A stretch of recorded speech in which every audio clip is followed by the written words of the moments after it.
Hey everyone, welcome back to the channel. We're last video we were up on the mountain getting ready to go to our campsite after you saw we were sitting there at the campsite and get ready to go to our campground where I'm going to be hosting for the summer. Well, I decided to come down to Cedar City, which is about 12 miles down the mountain to Zen's right here. You can't see them. Come down the mountain to get some groceries, load up, stock up before I go back up to 9,200 feet elevation to camp for the summer. Um, there's not much choice up there for stores. There's a small little store at a campground, and there's another one 40 miles away. So anyway, we came down the mountain, and the bus didn't like it. It smoked all the way down the mountain, just like a freight train. Just smoked like crazy again. And we got down to town and could hardly move again. It was smoking so much. It looked like a coal train, a steam train going up a mountain. It was just black smoke rolling out of everywhere and had no power, just hardly could get up. It was trying to overheat just going through downtown, coming through the town here in Cedar City. So, saying that, remember what I said about nomad life and having a backup plan? Well, we have a backup plan. The bus is going into the shop. This is Sunday. Bus is going in the shop tomorrow, which is Monday at 8 a.m. They don't know I'm coming because it's a Sunday. They're not open.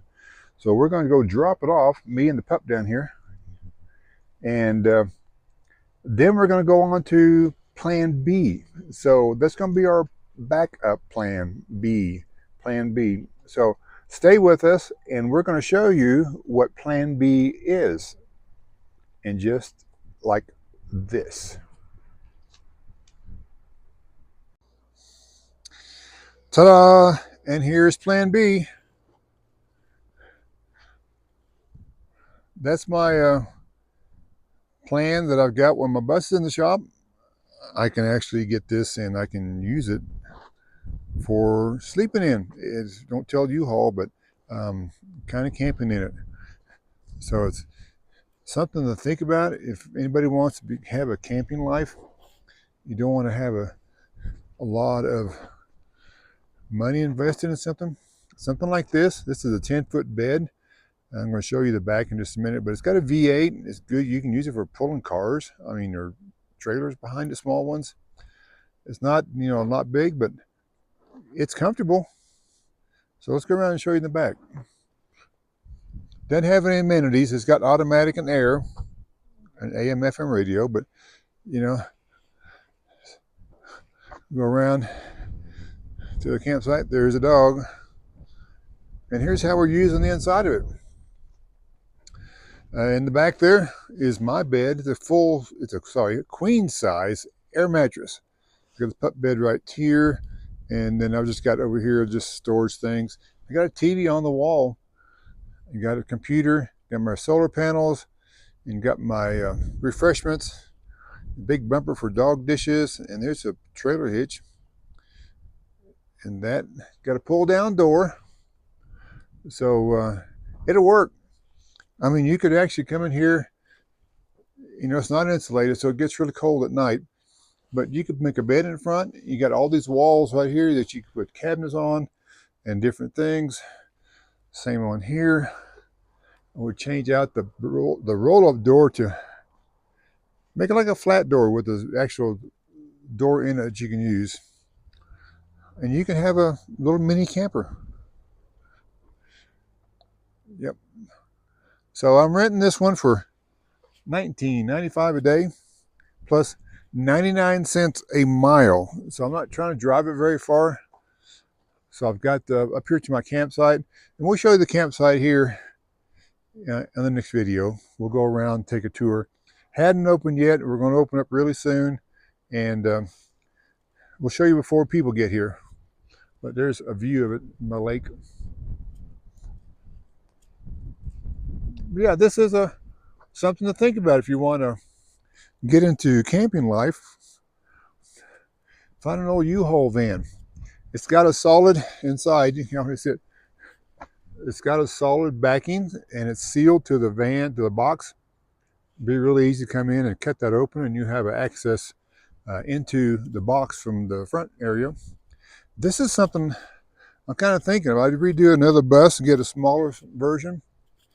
I might go with something like this because it's actually more usable, and you can park it in a regular parking space. Yeah, you can get in easier, and it goes up this mountain we came up here, 45, 50, 55 miles an hour. And I keep talking about this mountain. We're at 9,200 feet. And when I left Cedar City, there's 15 miles of uphill. Yeah, uphill. Highest point was 9,910 feet, and then we dropped down a little bit into the 9,200 feet at the campground. But this is plan B. I mean, I can get around in it. I can get to where I need to be working in it. I can live in it, and until I get the bus back. Hopefully the bus will be back really soon, but you'll see why here.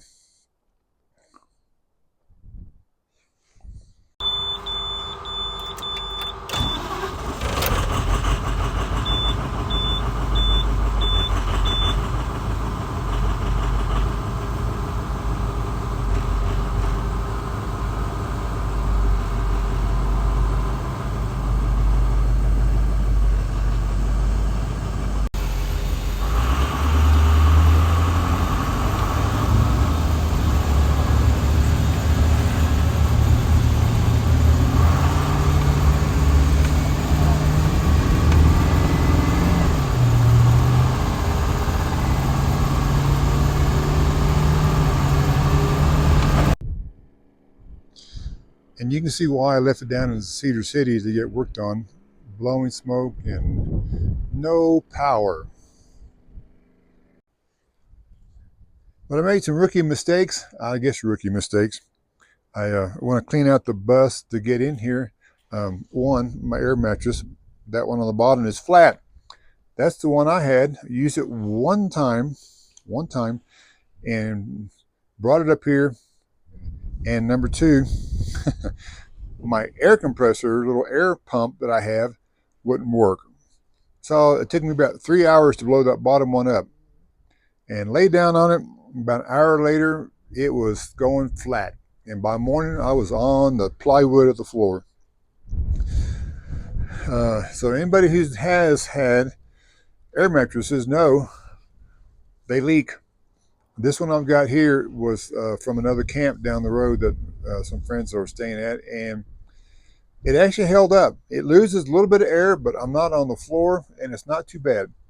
And the key for this, people, if you're out here camping, low 30s. One night, it was in the mid 20s. The dog dish froze up inside the box here. But the best way to do it is the air mattress is full of air. So therefore, it's going to acclimate to the temperature around you. And I don't use a little heater at night because I cater to my dog. He likes shade.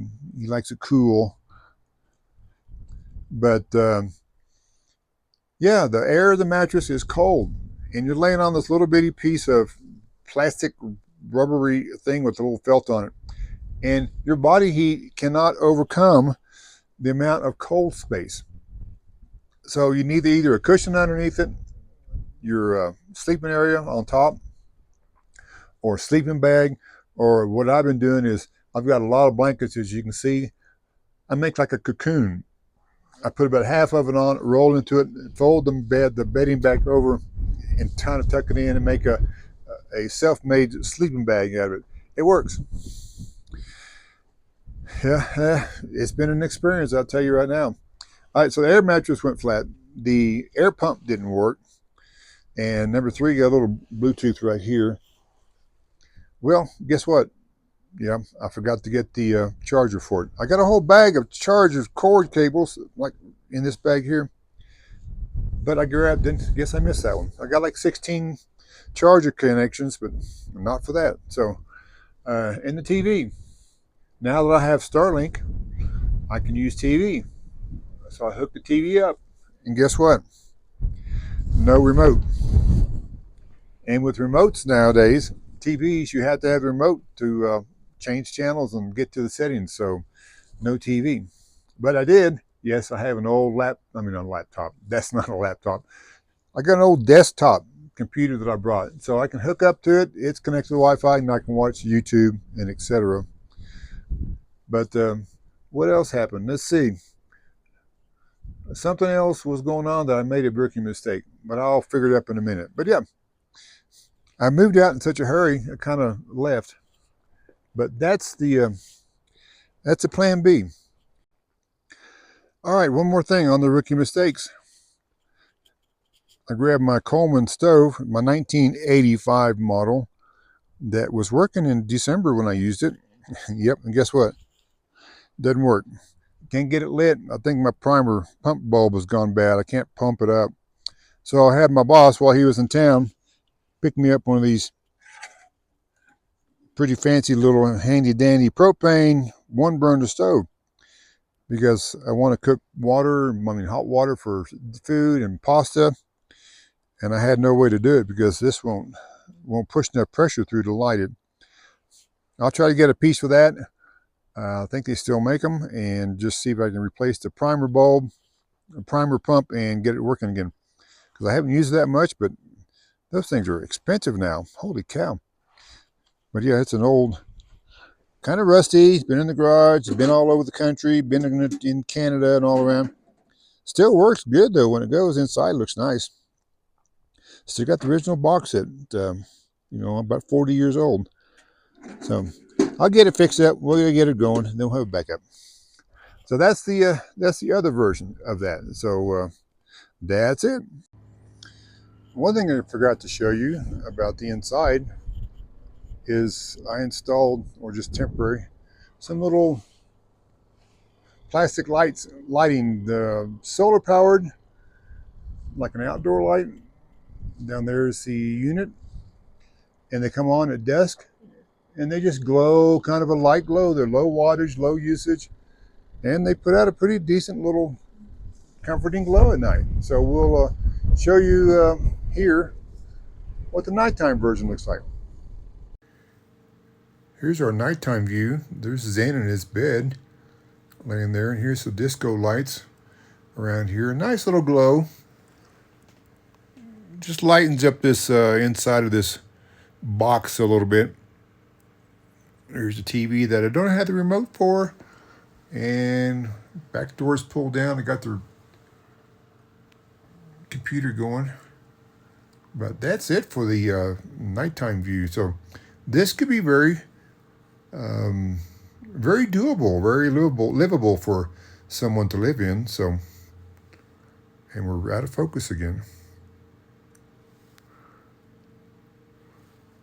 There we go. It's hard to focus in here, this darkness. Zen is ready to catch some Z's. Yeah, that's plan B. Thought about it when I was sitting at the Walmart, like, how am I going to get up the mountain? And I need to work. I need to get up there and show up and go to the meeting and get to my campsite. So this was it. Something to think about. If you need to go camping somewhere, just want to try it out for a weekend, it's $20 a day, and plus the 99 cents a mile. You can go camping in it. You can put a bed in it. You can, like I've got, you can do a chair. You can do, a little camping stove or something in there, as long as you have air coming into it. Don't want to get asphyxiated, so you make sure you have air coming in, but don't use your heater or your wood stove. Well, not wood stove. Don't use your heater or kind of gas-powered equipment inside, because you put out fumes. That's my safety thought of the day. But yeah, I need something cheaper than a rental car. Even if you have to just rent something to drive around, and like I said, this is probably cheaper if you don't have to go too many miles. But I needed a rental, something rental, and the truck maybe, sorry, the bus may be out, pretty soon, hopefully. And rental cars are expensive. They're like over $100 a day, and hard to sleep in. And I needed something to carry a 100-pound dog in. And so he's under there somewhere. There he is. He's under the bumper. But here's another shot of the lake. And this is from my campsite, my camp host area. So we'll leave that one here. We'll say thanks for watching and see you guys down the road eventually. And right now we're going to be in this campsite till September 4th. So we'll have some videos put out from this area. So thanks for watching, everyone.